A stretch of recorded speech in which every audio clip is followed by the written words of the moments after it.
folks, welcome back to another Millennial in Debt Money Talk. I'm going to be talking about the pros and cons of renting versus buying. My entire life, all I've ever heard is that it is better to buy, it's the best option, it's so much better, and that renting is a waste of your money. Now, I did just purchase my home back in January. Well, I closed in January. And since then, I have been sharing a lot of that process, and it's been a lot of happy moments and a lot of annoying moments. So in doing my research, I clearly didn't do enough. There were things that I didn't think about that I want to point out to you when you were thinking about purchasing or renting. There are a couple of things that you need to know and that you want to keep in mind when you're making the decision that's best for you and your finances. Now, when you are considering, my dog's walking around. When you are considering moving from your parents' home or moving into another building, an apartment, buying, you want to think about your employment. Now, most people or a majority of people do not like to stay in one job more than 5 years. If you are someone who likes to move location when you switch your employment, that is something you want to think about, because if you are constantly selling your home, there are things you want to think about, like closing costs, selling costs, your real estate lawyer. These things are going to rack up, and if let's say you buy a $400,000 home and you're not able to sell it for more than $300,000, you are now in what we call a kind of underwater, because you have a $400,000 mortgage and you only sold your house for $300,000, plus you have closing costs and selling fees and all these things. So if you know that you like to move around from place to place to place, renting might be an actual better option for you in the long run, because you are able to save the money you might be putting into a down payment or the money you're doing with closing and things like that. Every 3 or 5 years, it's not really beneficial for you to buy a home and stay for 3 years and move. So that's something you want to keep in mind. If you like to switch your jobs or switch locations of where you live, purchasing a home really isn't the best option, despite what anyone else may tell you. Another reason you might want to consider renting: the market in real estate shifts very quickly, and if you notice that we're in sort of a bubble, like in the 2007 recession, if you notice that we're in a bubble, bubbles pop. And if you are waiting for the perfect moment or the perfect deal to buy a home, you really want to keep in mind that a lot of these banks and these mortgages and these things, they're usually borrowing money they don't have, or they're usually lending money they don't have. So the person who's going to pay for that, or the person who's going to hurt the most, is the buyer, which would be you. So if you sign a 7-1 mortgage, which I didn't even know people still did this after the recession, but kudos to you.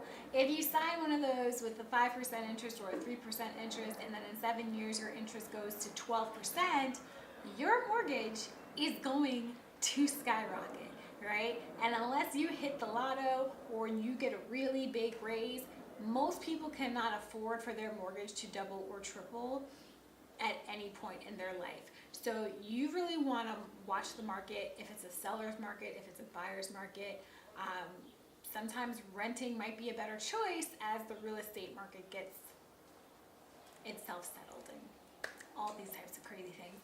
Another reason you might want to consider renting is financially. Buying is a lot heavier of a responsibility than people make it out to be, right? People say, oh, save a down payment, make your down payment, and then you buy your home, and then you have your closing costs, and then you have your mortgage, right? That's usually what people talk about all the time: closing costs, mortgage, down payment.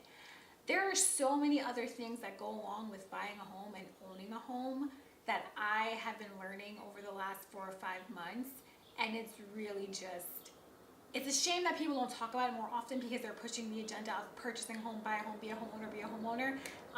It's expensive, sis. It's expensive, bro. It is not as simple as people make it out to be. You have homeowners insurance that you're going to have to pay. You have taxes that you're going to have to pay. You have to pay for sanitation, you have to pay for sewage, you have to pay for water, you have to pay for the electric, you have to pay for so many things that people don't think about, right? If your roof collapses in your home, you have to pay to fix that roof, or you're going to have a home with no roof.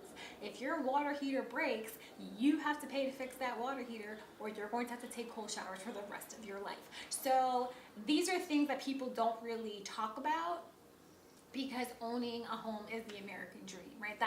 That's the thing that we're sold on the most, is to be a homeowner, to work, to have 2.5 kids, whatever.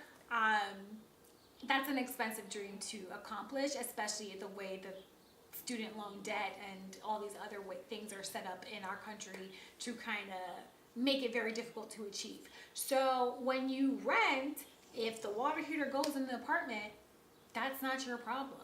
If the roof starts leaking, that's not your problem. If the floor cracks and comes up and the kitchen explodes, that's not your problem.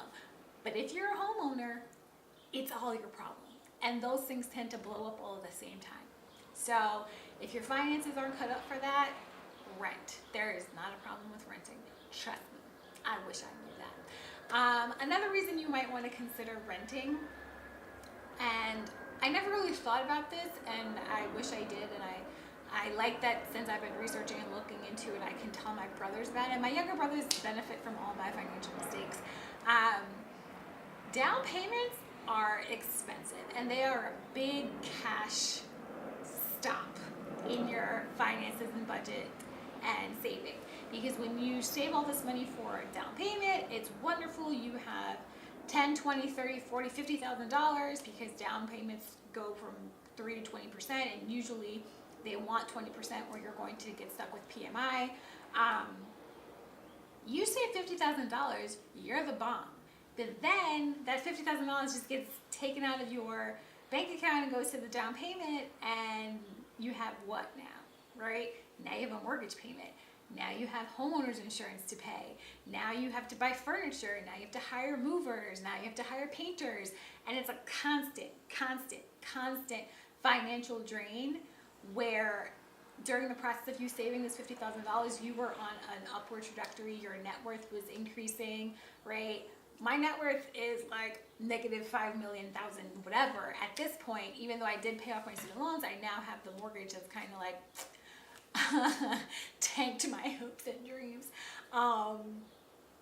But yeah, you really want to think about, if you're able to save $50,000 for a down payment, what can that $50,000 do for you to double it, right? So can you invest that money? Can you make that money make more money for you? Because if you can turn $50,000 into $100,000 in 3 to 4 years, it might be in your interest to continue renting and make that money work for you.